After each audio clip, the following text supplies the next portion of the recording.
Hello friends, இன்றைக்கி video வந்து நம்ம தோட்டத்தில் உள்ள பூக்களை பறித்து அதை கட்டி வைக்கிற வீடியோ தான் நம்ம பார்க்க போகிறோம். வாங்க போகலாம். ஃபஸ்ட்டு நம்ம மல்லிகைப்பூவை வந்து பறிச்சிக்கலாம். அது கொஞ்சம் தான் இருக்குது. நம்ம கொஞ்சமாக உள்ள பூக்களை கொஞ்சம் கொஞ்சமாக பறித்து வச்சுக்கலாம். அப்புறம் நம்ம வந்து காக்கரட்டை பூ பறிக்க போகிறோம். அங்கே பார்த்தீங்கன்னா காக்கரட்டு பூ பார்க்கவே அழகாக பூத்துருக்குல்ல, ரொம்ப அழகாக இருக்குது. நிறைய பூ பூத்துருக்கு இன்றைக்கி. அதை அப்படியே உங்களுக்கு காமிக்கிறேன் பாருங்கள் வீடியோவில். இப்படி சுற்றி காமிக்கிறேன். பாதி இது மலர்ந்துருக்கு, பாதி இது முட்டாகவே இருக்குது. அழகாக இருக்குது. வாங்க அதையும் பறிச்சுக்கலாம் ஒன்று ஒன்றா.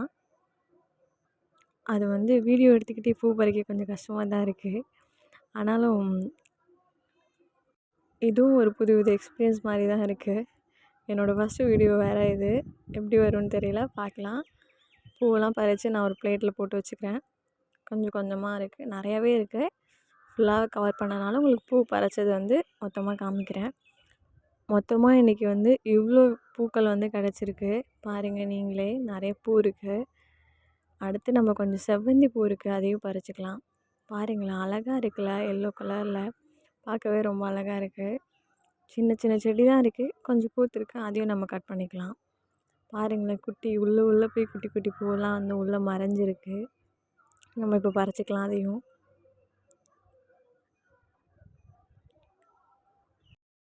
பறித்து நம்ம இந்த பூவெல்லாம் பிளேட்டில் போட்டுக்கலாம். கொஞ்சம் கஷ்டமாக இருக்குது பறிக்க, வேறு ஒன்றும் இல்லை. அடுத்து செம்பருத்தி பூ பாருங்களேன். அந்த பூ பார்க்கவே ஒரு பிங்க் கலரும் இல்லாமல் ஒரு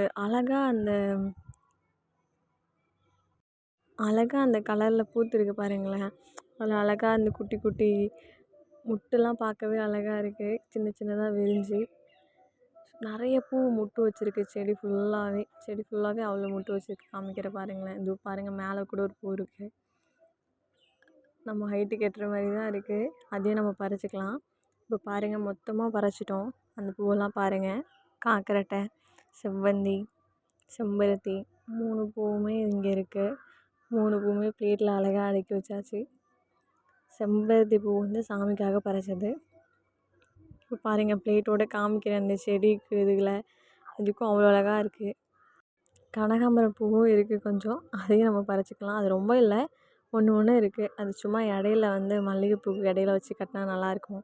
ஸோ அதை பறிச்சுக்கலாம், கொஞ்சம் தான் இருக்குது. இப்போ மொத்தமாகவே பிளேட்டில் நம்மக்கிட்ட இருக்க எல்லா பூவையும் பறிச்சாச்சு. அது எல்லாத்தையும் இந்த பிளேட்டில் வச்சுருக்கேன் அழகாக அடுக்கி. நீங்களே பாருங்கள் எப்படி இருக்குதுன்னு சொல்லுங்கள்.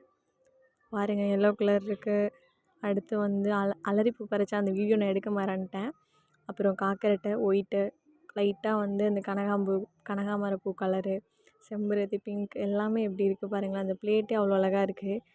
இதை நம்ம கட்டலாம், கொஞ்சம் கொஞ்சம் பூவை கட்டிடலாம். நம்ம ஃபஸ்ட்டு நம்ம காக்கரட்டு பூ கட்டிக்கலாம். கட்டின வீடியோ எடுக்க முடியல, ஆனால் நான் கட்டின பூ எல்லாத்தையும் காமிக்கிறேன். இது மல்லிகைப்பூ கூட சேர்ந்து கட்டினது, கனகாம்பரம், அலரியும் அந்த துணுத்தி பச்சைலன்னு சொல்லுவாங்களா அதுவும் கட்டினது. செம்பருத்தி கட்டலை, அப்படியே வச்சுட்டேன்.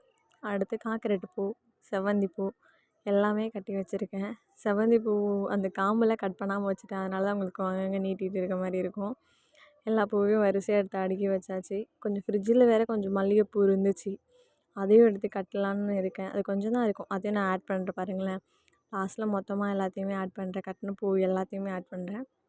இப்போ இந்த 5 பூ பார்க்கவே அவ்வளோ அழகாக இருக்குது. இந்த காக்கரட்டை பாருங்களேன், பார்க்கவே எவ்வளோ ஒயிட் கலரில் அழகாக இருக்குல்ல.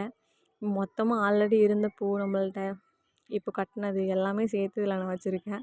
கொஞ்சம் கொஞ்சமாக வந்து மல்லிகைப்பூவும் ஆட் பண்ணியிருக்கேன், கொஞ்சம் கொஞ்சம் கட்டினது. அதையும் நீங்கள் பாருங்கள் எப்படி இருக்குதுன்னு சொல்லுங்கள். அப்புறம் வந்து அந்த பூவெல்லாம் நம்ம ஸ்டோர் பண்ணிடலாம் ஃப்ரிட்ஜில். அதுக்கு நான் வந்து சில்வர் பாத்திரம் தான் எடுத்திருக்கேன். அதை போட்டு மூடி வைக்கும்போது பிளாஸ்டிக்கில் மூடுறதை விட சில்வரில் மூடும்போது அது கொஞ்சம் ரொம்ப நாள் வருது. அது பூ கொஞ்சம் ஃப்ரெஷ்ஷாகவே இருக்குது. அதனால் நான் இந்த டெக்னிக் தான் நான் யூஸ் பண்ணுறேன். நீங்கள் வேணால் ட்ரை பண்ணி பாருங்கள், உங்களுக்கு எப்படி ஒர்க் அவுட் ஆகுதான்னு தெரியல. எனக்கு ஒர்க் அவுட் ஆகுது. ஆனால் அந்த டெக்னிக்கு எல்லா பூவுமே வச்சு நான் இதில் வந்து க்ளோஸ் பண்ணி வச்சிடுறேன். தேங்க்யூ.